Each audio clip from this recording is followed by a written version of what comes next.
We'll do it when they're all here. I'm going to skip ahead, right? So Shabbos. Okay, I'm going to skip ahead and to my discussion, and then we'll come back to this. So my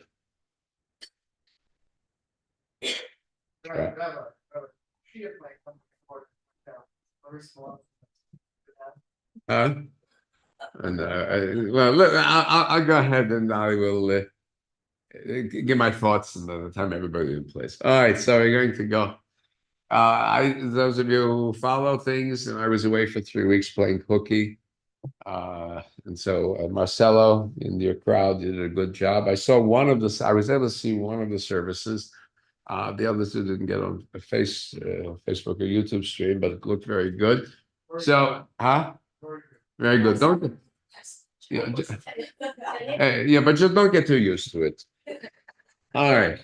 So, we had 3 weeks of quiet, so to speak. I'll say quiet, but unquiet, away from the daily news.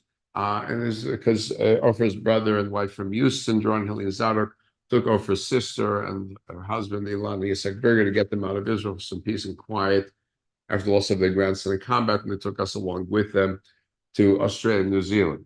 So just a few things from this, not a travel log.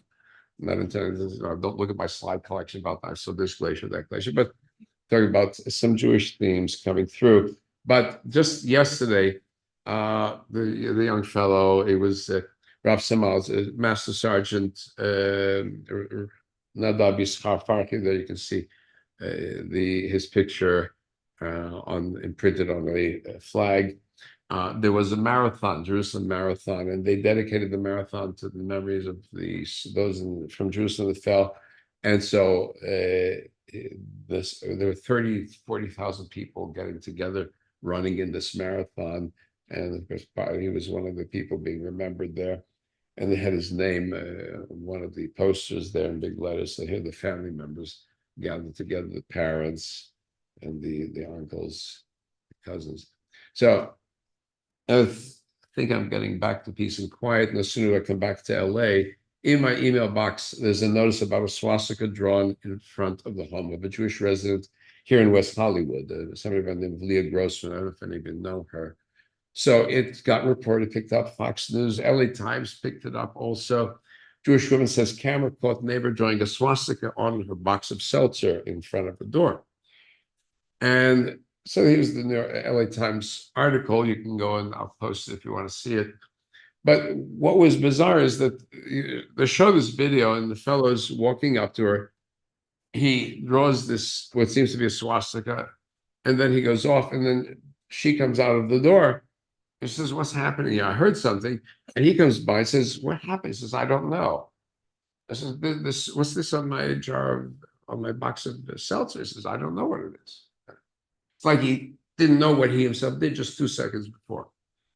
What's very disturbing is that this is not one of these typical West Hollywood guys who's high on something, whatever. Yeah. Don't want to knock West Hollywood. Not okay, but he's a minister, respected minister in the Methodist Church, or in a supervisorial position in the church, superintendent within the framework of the Methodist Church here in Los Angeles. So the church leadership recognized this, sent a letter of apology to the Board of Rabbis, and wrote this: on behalf of the California Pacific Annual Conference of the United Methodist Church, I reaffirm our commitment to anti-racism, including anti-Semitism, praying for peace and healing to those in our communities and beyond, been hurt by the recent actions of Reverend Mark Nakagawa, of Japanese origin. As we do our work of the supervisory process, remind us all that acts of hate and racism should not be part of our response, particularly to Jewish communities and Japanese communities. I pray for healing for all those impacted, remain committed to stand in service of all our neighbors. Bishop Dati Escobedo Frank, very nice. Okay, very good one. But it's very bizarre because the image that he drew also is a very weird one. It's neither Nazi, which is facing right, nor a Buddhist one facing left. He claimed he intended a Buddhist symbol of love and peace. But it's going in both directions. It's like he started to do it and then he thought better of himself. It's very hard. I said, maybe it's a symbol in Japanese, kanji or something like that. No, you do these Google pictures and nothing in Japanese. So we must assume the minister who should have known better was afflicted with some mental imbalance, as was the U.S. serviceman who self-immolated in protest of the Gaza wars just the week before. And yes, unbalanced people do unbalanced acts, but it is very balanced and scheming influencers and movers who derive the useful idiots, who create the framework of the situation that causes unbalanced people to do unbalanced acts. So I look at this, I know that this is horrible. The president brought it up. People are dying, innocent civilians are dying. But there are bigger atrocities around the corner. This came out just this week. Sudan's war risks creating world's largest hunger crisis. Forget 2 million in Gaza. The war in Sudan risks triggering the world's largest hunger crisis. People of Sudan have been forgotten. Millions of lives. 25 million people across Sudan, South Sudan, Chad, trapped in a spiral of food security and inevitable starvation. 25 million. Now, will anybody be self-immolating when the world's largest planned mass starvation begins? Certainly, the government of Sudan is intending. Will there be marchers blocking the 101 in protest of 25 million people in danger of starvation and genocide in the Sudan? Right? There were some marches and protests 10 years ago. Didn't see anybody self-immolating when Darfur was up in flames. We'll talk a little bit more about useful idiots later. So you hope for peace and quiet, you land in with this. And just yesterday outside my apartment window, big march of Palestinian protesters, drums beating. They blocked the access to our son's house, had to go around. The motor was blocked off completely. I know there are worries that the Oscars are going to be interrupted. Anyway, so let's go back to our trip. We started in Australia. Huh? Yeah, they really blocked the block. Okay. Friday night, let's go to some nice things, which is that we have a Delightful Shabbat dinner at a local Chabad in Paddington, so the neighborhood in Sydney, with Rabbi Danny Yaffa and his Rebbe in Saratova. And we had 26 visitors, all crammed into a smaller, and maybe half this space crammed in tight, but there was good food and good spirits, and all of us are still reeling from October 7th. One was a survivor herself of the Nova Festival, who had just been away at that moment when the attack took place, so she escaped narrowly. Another one, a professor of medicine from England, who reported on what Jews in England were feeling. And then in Shabbat morning, my brother-in-law and sister-in-law got to the main synagogue. They got to go for services and a nice kiddush. They got in because they read the instructions, which says you have to submit your passport in advance. So it's loaded up into the synagogue security. They can check in. If you don't do that, we can't go in. So we didn't go. It's ironic. I was able to get into a synagogue in Muslim Morocco on Shabbat without this kind of security clearance just a few months before. All right, that's it. So here's the synagogue. It's not packed. And it is because most Jews actually don't live where this great, it's over 120 years, 150 years old. So they live out in Bondi Beach, by the beach. That makes sense. That's where you live, in Bondi Beach. That's the larger Jewish settlement. So, but here's something else, and this is interesting for us. Something you can't miss in Sydney, this big tower. It was one of the highest of just self-standing towers, like TV Tower. And it has the name Westfield. It's called the Sydney Tower, but the name Westfield is emblazoned on it because it stands right above the Westfield Mall. And Westfield is in big letters. Now, Westfield Mall, Century City is now Westfield Mall. Almost every mall in the United States is owned and operated by Westfield, as also around the world. So what's interesting about it? It's a company created by two Holocaust survivors, Frank Lowy and John Saunders, who's named Schwartz. It's a reminder that when you have gone through the worst of humanity that humanity can imagine, you survive and you have nothing to start with, then you have the drive and the inner strength to achieve just about anything. And Joe, you can attest to it. You start out with nothing, you build something. That's what you do. You don't cry. You don't whimper. You build. You don't tear down. You don't destroy. You don't assassinate. Well, from Sydney, we hopped onto a cruise ship. We made our way down south. First Friday evening, cruise line was Princess, set up a room for Shabbat services. And a third of the crowd were a group of Israelis. About 30 Israelis who survived the October 7th massacre. And as a group, they had gone, somebody had arranged it for them, and they had a group leader, and they were out to get some fresh air to get away. And the group leader led us in a tribute to those who are no longer alive. And our sister-in-law, Ilana, lost her grandson, read a poem. It was something that her grandson had actually written before he was drafted into the army about serving. And he says, as others gave their life and served so that I could grow up in peace, so I'm doing this. And that was before he was just before he was drafted. And then I was volunteered. I didn't stick my nose in. People said, okay, here's a rabbi. So I was drafted lead of services for Anglo Jews who spoke no Hebrew and for Israeli Jews who never set foot in the synagogue. So I managed to juggle the two groups together. So we headed on to Melbourne. And Melbourne has a larger Jewish community. I was able to meet my long-lost granddaughter to my mother's cousin. That's what we have of a family. Her name Tony Platus. And I know her and her brother and then her father and their cousins. They're the closest living relatives on my mother's side from that family. And I made contact with that family only after my mother died. Many of you remember my mother. It's only after she died that I found this family. So the entire clan is in Australia. So how they found me is a long story, and one day I'll tell you that story. So I'm not going to give a travelogue. Suffice to say, we continue to Hobart to visit kangaroos and Tasmanian devils, and on to New Zealand fjords. And some of the coldest summer weather, beating the famous quotation, I never had as hot a cold a winter as the summer in San Francisco. This was even better. Also, on around Dunedin, Wellington, and Tauranga for geysers. Now, geysers and a Maori center. So no visit is complete without visiting Maoris. And very interesting about, what does it mean to be indigenous? What does it mean to be a native? So if you think of it, the Australian Aborigines are only 3% of Australia. Native Americans, 2%, but the Maoris are 17%. That gives them a great amount of political clout, something that Aboriginals and Native Americans lack. Furthermore, there's a great deal of intermarriage. Also, there was the Anglos that settled there, the other Europeans, blended in with the Maoris blended with them. So that half of Maoris report European or other ethnic heritage as well. So the woman who's leading us in the Maori Center says, yeah, I'm mixed, European and Maori. And they also, Maoris were very quick to pick up key elements of European culture, Western culture.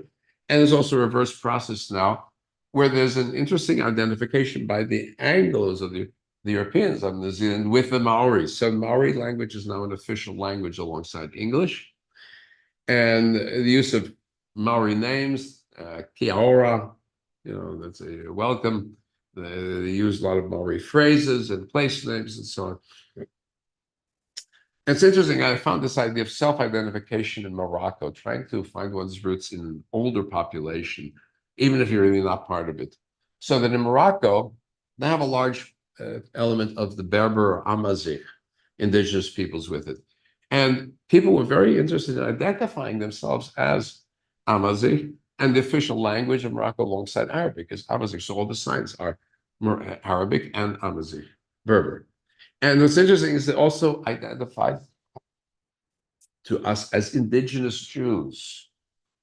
And was willing to identify themselves as descended or related in some way from Jews who settled that region over 2,000 years ago, long before the Arab conquests. So now it brings me then here. This is my excuse to go around to the topic of indigenous. What does it mean by being indigenous? Because Jews are accused of never being indigenous then.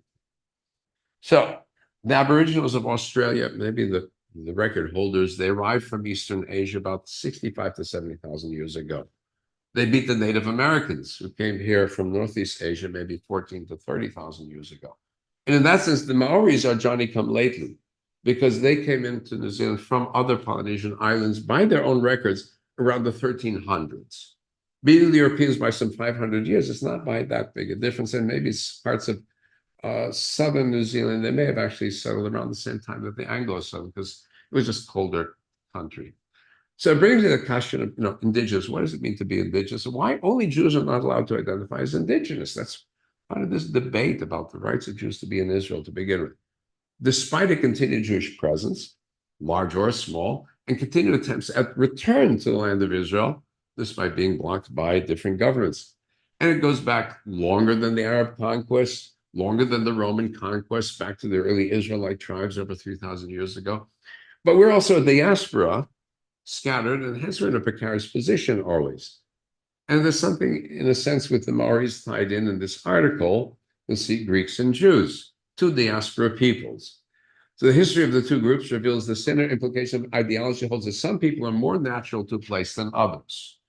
That's like, remember in Animal Farm, all animals are equal, but some more equal than others. Some are more indigenous than others. So I assume from the name she is Greek indigenous, Kalaitis. So she writes, while many groups considered indigenous have lived in the same territory for many years, others have not. Likewise, many ethnic groups that are not considered indigenous have lived in their ancestral region for millennia. For example, the Maoris, and that's my connection, did not arrive in New Zealand until 1200, which is about the time of the Fourth Crusade. By contrast, the Parsis, usually considered a Persian diaspora group, arrived in India before 800. So Parsis in India are not considered part of Indians, even though they were there 800 CE. Diné people of Navajos arrived in the American Southwest around 14 CE, just a little bit before Columbus, right? Also not indigenous into it. Around the same time as the Byzantine Empire fell to the Ottomans. Meanwhile, the Han Chinese can trace their ancestry to populations that arrived at Guangzhou and Yellow River Basin around 4,500 years ago. No, so even the Han Chinese, who is right as historic and ethnic group as can be, are not indigenous to where they are. They came from somewhere else. So no human population has ever been anywhere forever. Now she goes to the idea of the diaspora peoples. One of the hallmarks of the history of diaspora people is the outsized influence. It would be difficult to think of two cultural traditions that have contributed more to our global culture than those of the Greeks and the Jews. Right? All of Western civilization built on the conflicts of these two civilizations. And modern science, the outcome of the thinking of the Greeks. Modern political movements, the outcome of the thinking of the Jews. The other hallmark of diaspora histories is persecution. As visible minorities who resist complete assimilation, diaspora people have always been easy targets, society's resident outsider. It's no surprise that it was the Jews and the Romani, the correct word for, the popular word for gypsy, who died in the greatest numbers during the Holocaust, continue to be subject to violence and discrimination today. There's evidence to suggest that Hitler took inspiration from the Armenian genocide, during which the nascent modern Turkish state persecuted Armenians, as well as Pontic Greeks, Christians, and non-Turkish Muslim minorities. Treatment of Greeks in Turkey, North Cyprus, and Egypt also follows this pattern. In some regions, the presence of a Greek, Jewish, or Armenian community predates the arrival of the majority population. But because these people have a history marked by diaspora, they're not considered indigenous. In fact, they're accused of practicing colonialism in places they have called home for longer than many people identified as indigenous have lived in their homelands. Example, Greeks arrived in Egypt in significant numbers with the armies of Alexander the Great around 332, while the Arabs did not arrive till the Middle Ages. But that did not stop Arab nationalists from the 50s marking them out as foreigners. A stigmatization eventually led to the expulsion of that ancient community. Egyptian Jews and Armenians similarly targeted and expelled. Right? So it's not a matter of where you're indigenous, it's what the majority decides. It rules. That's right, that's right. None of us are native, except Native Americans. They get a claim for 30,000 years ahead of us. To be frank, the world is Chad Gadya. It's true the British occupied, for example, Mughal India, but the Muslims occupied Hindu India. And the Hindus, the Indo-European language Indians themselves may have been the result of a gradual occupation of taking over land from the original people of the Indus Valley. So even the Indians of India may not be the original Indians of India, right? Or descended from it. So the prophet Amos may have been one of the first to recognize that no one is indigenous.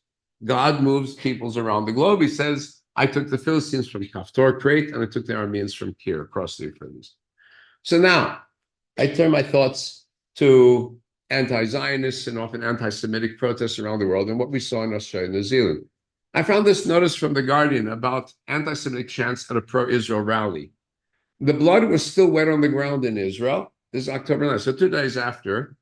And there was this pro-Israel rally, and pro-Zionists went in and interfered, interrupted. So the news report says Australia's Prime Minister Anthony Albanese, Foreign Affairs Minister Penny Wong have condemned pro-Palestinian protesters who were filmed chanting anti-Jewish sentiments. Chants heard of the rally included F the Jews and F Israel.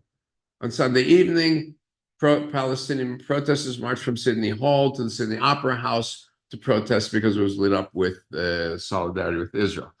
Right, and so we saw this also this was in Sydney. We saw one of these crowds, maybe 1,000 or 2,000, or so, marching up and down the main fashion street. Right, and this is they're gathering around, marching up and down. It was peaceful. They weren't doing anything dangerous or anything like that. They weren't threatening lives like as happened this week in the British Parliament, where the parliamentarian members of British Parliament were threatened with their lives. They didn't vote a certain way, and parliamentary procedure was upset. And there was a whole parliamentary crisis as a result of these threats on lives of members of parliament by pro-Palestinians, actual threats. So I see one person here with a flag of Palestine. And then if you see on top, 3 flags on one pole, Palestine, the yellow circle is Aboriginal. And then under it is the Turkish flag. I said, that's ironic. As Aborigines, okay, they identify, take over Palestinians. But Turks are Central Asian invaders who overran the indigenous Greeks of Anatolia, right? What's called Asia Minor. And just a century ago massacred the Armenian natives and have been fighting the indigenous Kurds, doing everything possible to deny them a nation. And this guy's holding a Turkish flag together with the Aboriginal flag. Right. So here's a little bit more of the protesters. So I spied one carrying a sign, Australia for the Aborigines. Oh, okay, I see that Aboriginal sign. Since the bearer of the sign was clearly a whitey, white bread or a hunky, as we used to say in my days. I wonder if she intended to force all the 30 million Europeans and Asians to repatriate en masse. If she's saying she's holding up the sign, Australia for the Aborigines, right? And I saw a similar protest now in Auckland. It was a smaller protest, but much more gruesome and gory. It's the kind that we've seen. We put body bags with red paint on them, and speakers speaking. They got a Maori fellow talking Maori.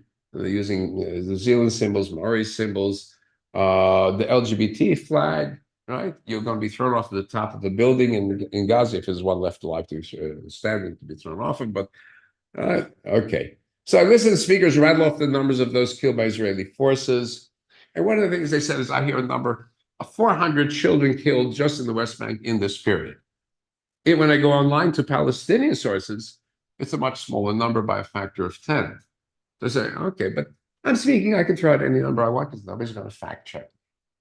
Even Abbas hasn't complained about it, because the Israelis are going and wiping out his enemies. Why would he complain? And there's a playing of number tricks we have to do with constantly. We throw out that number 30,000. Consistently, 70% are women and children, but nobody's ever given a correct statistical breakdown. And it seems that the numbers are thrown out arbitrarily, and somebody did, okay. From the day they began to announce numbers, the numbers are going up in a straight geometric proportion, but the battles aren't going in a straight geometric proportion. There's a day of battle, there's not a day of battle. So if that's the case, you should have ups and downs in your graph. There are no ups and downs in the graph. They're a nice, clean, neat graph. And the ratios of women to children also don't match, because if women are being killed, then children are being killed. Then days that women are being killed, no men are being killed. Everything is very bizarre. And it's like no men are actually in combat. Or no men, there are no men civilians, because the other men that are in combat. So numbers are thrown around. So if anybody wants to see, there's an article showing this statistical analysis. I'll leave that for Marcelo. You can analyze the numbers there, and that's the link. So then another speaker openly states it was the Israeli Defense Forces that killed, burned, and raped and pillaged all those kibbutzim and the villages along the border. Outline. Does anybody say anything? Nobody fact checks. Nobody fact checks. The UN came out. The UN came out. And the New York Times came out, and it was announced for saying that it was true. The UN came out and said, yes, guess what? And it took them 4 months to release it. They knew it within a few weeks. It took them well, we had to investigate. We had to investigate. We heard from the hostages themselves. After we heard from the hostages themselves, but that was 2 months ago. Still took them another 2 months to come up with a report. Okay, there's no lie too big. Oh, we don't want to rush the investigation. But when it's Israel, it's rushed 2 seconds. And so this week, there were 100 Palestinians were mowed down by Israelis as they're standing to gather food. And every newspaper published it, and Israel was condemned. They're out screaming. And then the Israelis take their time to releasing this stuff also. There is videos from the air. People are gathering around by the thousands. They're starving. They're gathering around the food convoy trucks, grabbing what they can, and at some point turning against the Israelis who were there to try to supervise the distribution. And they shot, and they had to stop themselves. But it's right over and over again. So I just want to finish on a good note. So, and then we're going to finish up our service and the Kaddish, and then on the thoughts over to Vlad. So I just want to finish with a feeling of support. So I have this Maori Haka dance answer to Palestinian protesters. There are quite a few of the Maoris who were influenced by Christian missionaries and came to love the Jewish people and love Israel. And so when there was a protest, here we go.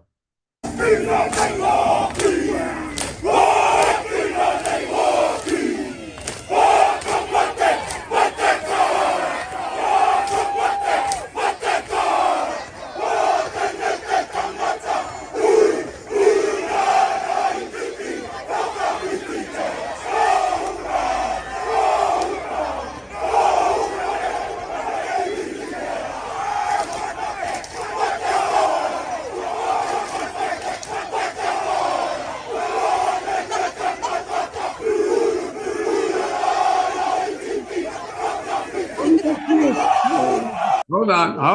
Oh, you're missing out on this. Oh, I know what I have to do. I have to switch to what's called.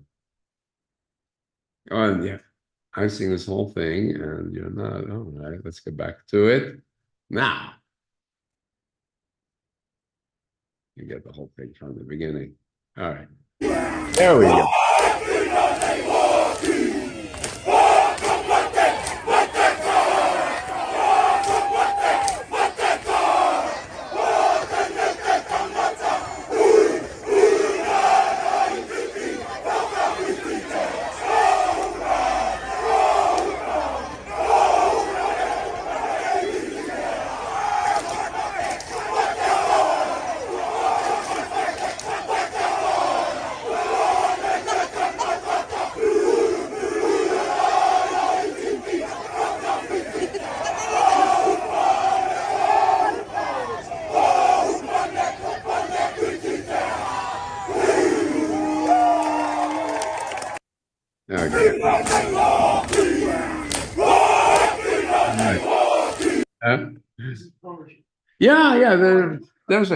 They're under the Israeli flags, and there's a group of Palestinian protesters on the other side. And in the end, I think that they stick their tongues out, which Maori greeting.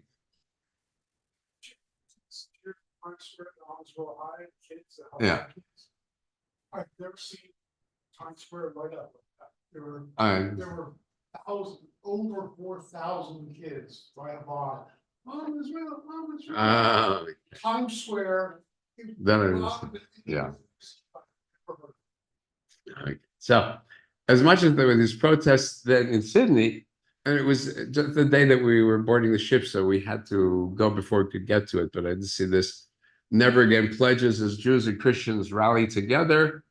Here's a source: rally in solidarity with Australia's Jewish community opposing anti-Semitic activity. Crowd of 10,000 in Sydney's Domain on Sunday, February 18th. Speaker Scott Morrison and so on. And former Prime Minister Scott Morrison focused on the October attack as the reason to stand by with the Jewish community. We say never again in relation to October 7th, because on October 7th, the free world failed in its promise that there would be a never again. We said there would be never again after the Holocaust, but in one single day, an atrocity was committed on the people of Israel at a level we have not seen since the Holocaust. So, as for those who say from the river to the sea, Palestine would be free, this fellow said from the river to the sea, indigenous to Jews always was, always will be. Okay, so there's my protests Protest is protest. All right. So now I'd like to, at this point, this Shabbat is in memory of, our. What I'd like to do is, I turn it over to Vlad. You want to, because this is Shabbat in memory of your marking your mother's yahrzeit, Khanna Melamed. You have a little story to share for us.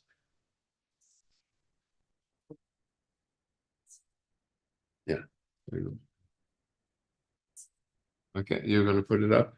Did you give me the? Yeah, Okay, yeah, go ahead. And then we'll recite the Kaddish for her and for all the others. Go ahead. Today, as already custom, I was going to speak about the essence of American politics, which is a State of the Union address, and it was very unusual today. I mean, this Thursday was probably great, one of the greatest speeches of President Biden, but today is March 6th is the yahrzeit of my mother, and we're going here to the synagogue probably from 13 to 16 or even 17. And we was felt very warm and welcome here. Special thanks to Rabbi Norbert. But what happened, she'd been sick maybe for 5 years or 4 years. And when she died on March 18, 2023, even she lived for me, in fact. I mean, last 2 or 3 years, it probably was she lived for me because I didn't want to let her go. It was exactly she was lived for me, but it was still such a shock. So we went for burial to the cemetery, and after that, we did nothing, absolutely nothing, not even a gathering, not even any memorial service. I mean, of course, I was going to synagogue reciting Kaddish every day, every morning, and then every Saturday here. But it was such a thing that I cannot discuss it at all. And only maybe in a half a year or later, she started coming back to me. She just started coming to my dream as a normal person, and we talk and we discuss, and just she's more with me. And every time I go to cemetery, we have a big portrait, and she smiled to me and she tells me, goodbye and hello. We just started doing the cement foundation with a flower bed. She very much like this grass and flower. We keep this flower bed inside the cement foundation, and she kind of approved. And then every time when I leave, she just smiled to me and just encouraged me. It's needless to say, she was an incredible, kind, and noble person. This words from the memorial prayer that we want to live up to your integrity and ideals. That's exactly what I want to. I don't think if I even could approach to this, but it's very true word about her. And I'm grateful to Edward, my son, who composed this film out of old photographs. Most of the photographs, they all so black and white. They more to the past, to the time, as we called it, independence, to the real life. Like, she grew up in Lviv, and parents were a military family, and then she studied at school. Her father, my grandfather, was imprisoned, dissident, Stalin's camp, 10 years. She wrote letters to him from school. And it was very terrible, difficult time. Her mother, my grandmother, terminally sick, but she overcame, graduated from college, married. You will see this photograph, started working. And it was probably, as the same in Soviet Union, evil empire. It's all true. It's even more evil now than it was before. But it was a happy life. It was life of youth. It was life of hope. It was a life of some perspective. And then she became here, and you see few photographs of here because they're not that representative.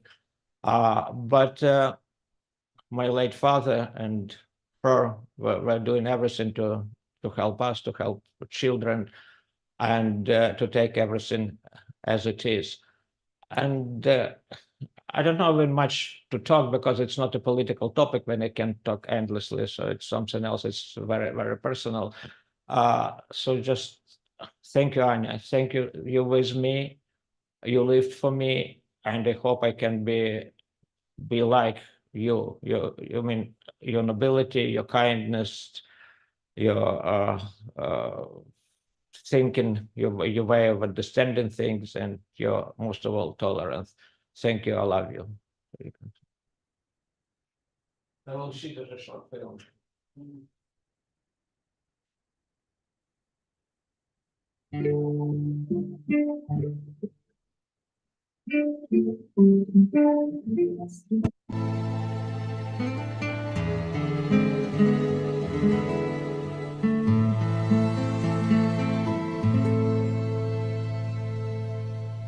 Знов зазулі чути голос в лісі,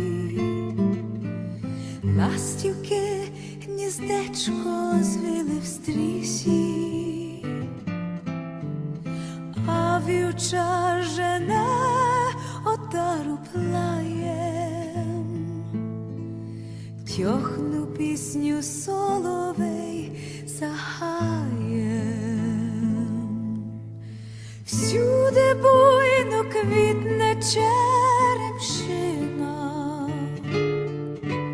мов до шлюбу вбралася калина. Вівчара в садочку, в тихому куточку жде дівчина, жде.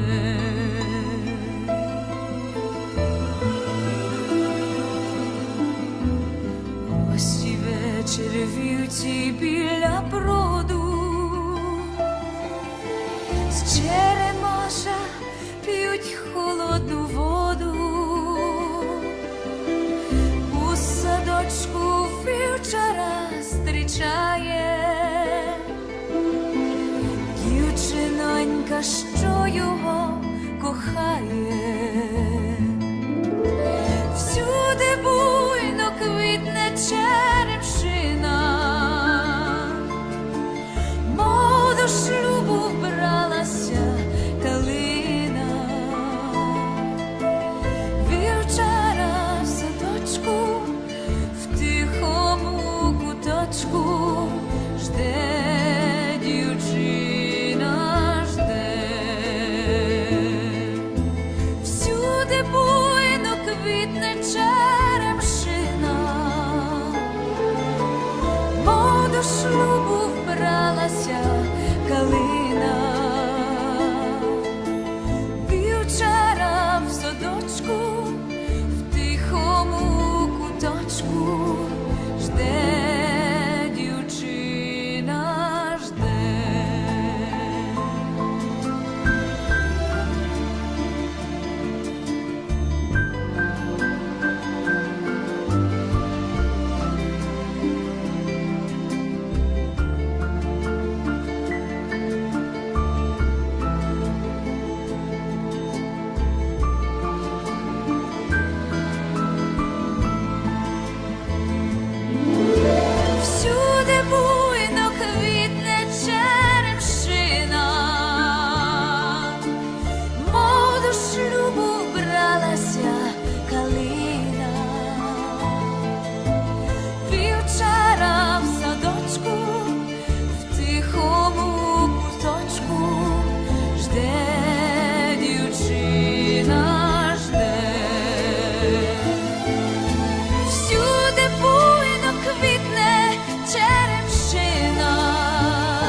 широкі полонини і попрошу вітру з ворів, аби він не спав до днини, щоб летів на вільних крилах, на кичері і в діброви, і дізнавсь, де моя мила, карі очі, чорні брови.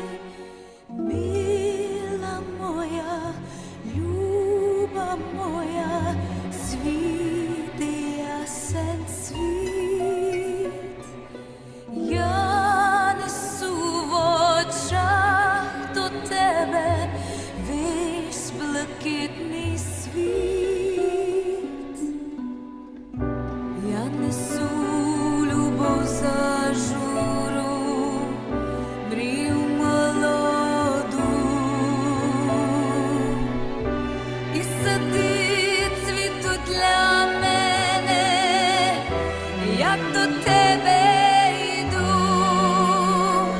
А як вітер з полонини полетіти не захоче, все одно знайду дівчину, чорні брови, карі очі, перейду. С днем рождения тебя. Подожди.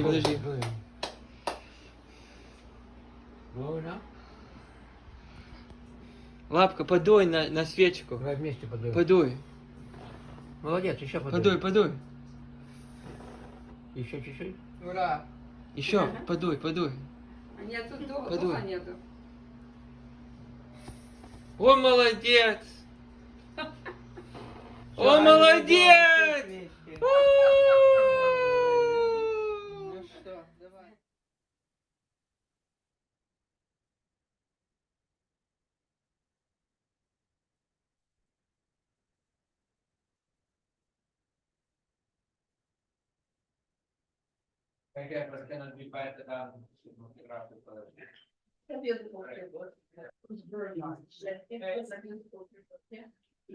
Vlad, would you introduce just your sons to us?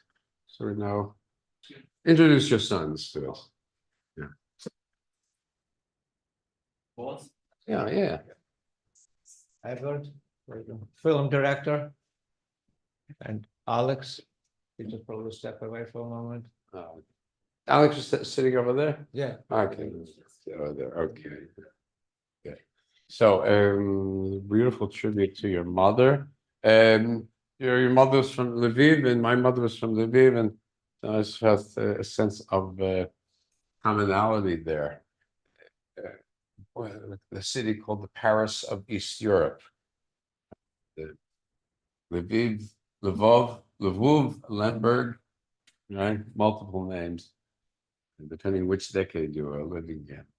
So we recall your mother, blessed memory, Khanna Melamed, and we also recall the others who passed away this year: Ed Bush, Sivi Gush, Michael Sherman, Lane Goldsmith, Herb Lieberman, and Yoav Doron, and Aaron Matthias, and all the others whose Yahrzeit memory this week. We go ahead now on Recite the Mourner's Kaddish. You can find it on page 512. 512. Yitkadal, Yitkadash, Kimerabach, Be'alma, Livrach Hirute, Be'amlich Malkute, B'chayechon, B'yomechon, B'chayei Dechol, Beit Yisrael, Ba'agala, B'zman Karib, B'mru, Amen. Yehi, Shmei, Rabon, Mevorach, Le'alam, L'omer Maya, Yiborach, V'ishtabach, V'yifo'ar, V'yitrumam, V'yitnaseh, V'yithadar, V'yit'aleh, V'yithalah, Shemei de Kucha Berichu Le'ela Min Kol Birchata V'Shirata Tush B'Chata V'Nechemata Damram B'Omar B'Imru Amen Yehi Shlomo Rabba Min Shemaya V'Chaim Aleinu V'Koy Se B'Imru Amen Ose Shalom B'Imru Hu yaseh shalom aleinu ba'koseh v'imru Amen. The one who makes peace in the heavens above, grant peace unto us and to all Israel. Let's all say Amen. Okay. The brief announcement: you are sponsoring the Kiddush in honor of your memory. Okay, so that is number one. Number two, please be seated. Purim is in 2 weeks. It's going to be Saturday night. I'm really tired if I have my kids coming in from out of town, so we're going to be doing Purim with them. I would like to just pick a shul, a favorite shul, and go to it for Purim service, and then maybe as a group during the daytime, Purim afternoon, you might want to as a group go to a restaurant for Purim Seudah, a Purim meal. Pick up something with nice cheesecakes. You don't have to be. It doesn't have to be hamantashen. You can do cheesecake, and just get together and have a good time. So I'll give you some suggestions for that. So with that, we're going to continue. Our website is growing and growing. I think next week I'll spend some time to show you what's going into it. And we have a magnificent story here coming up in it. So let's go ahead. We're going to finish up with Adon Olam. Go ahead, put it up, and we can all join in. 514. Brigitte Wexler, Adon Olam. Come on with.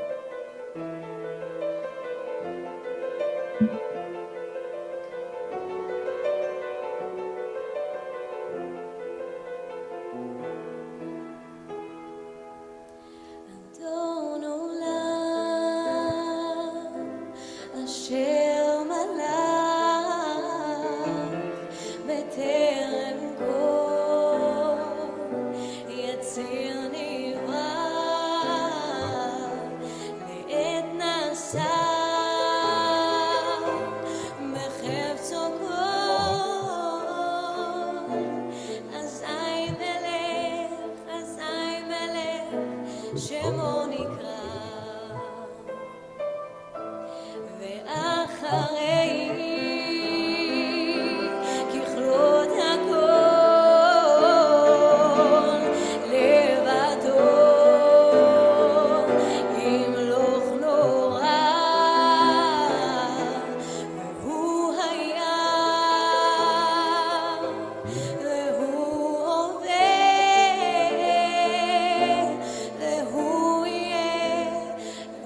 והוא יהיה בתפארה.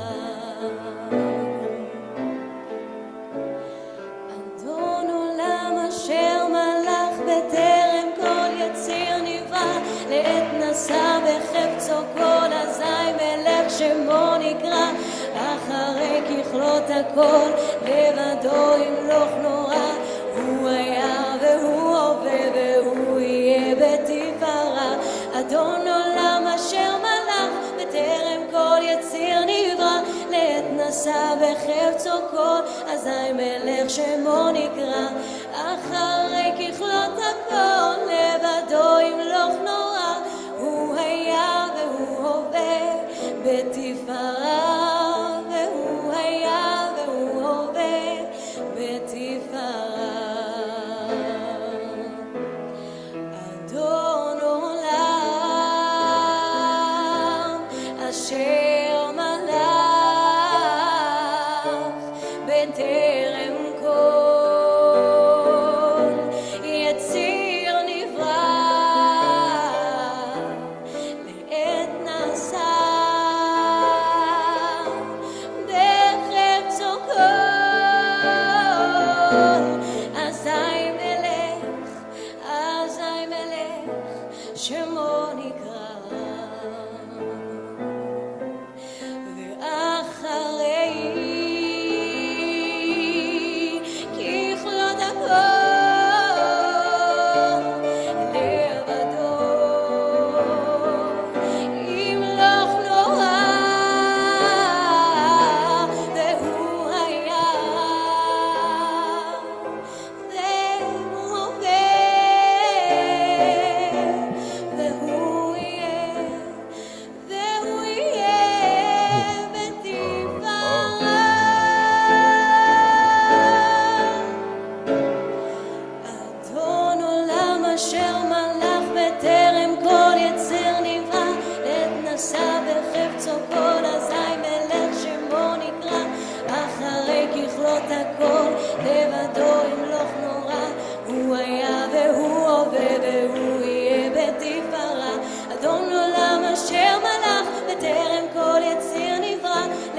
עשה בחפצו כל אזי מלך שמו נקרא אחרי ככלות הכל לבדו ימלוך נורא הוא היה והוא הווה בתפארה והוא היה והוא הווה בתפארה והוא היה והוא הווה בתפארה והוא היה והוא הווה בתפארה.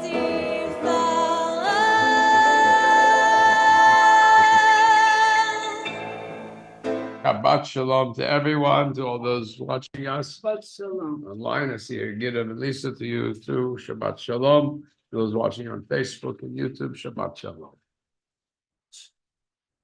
תודה.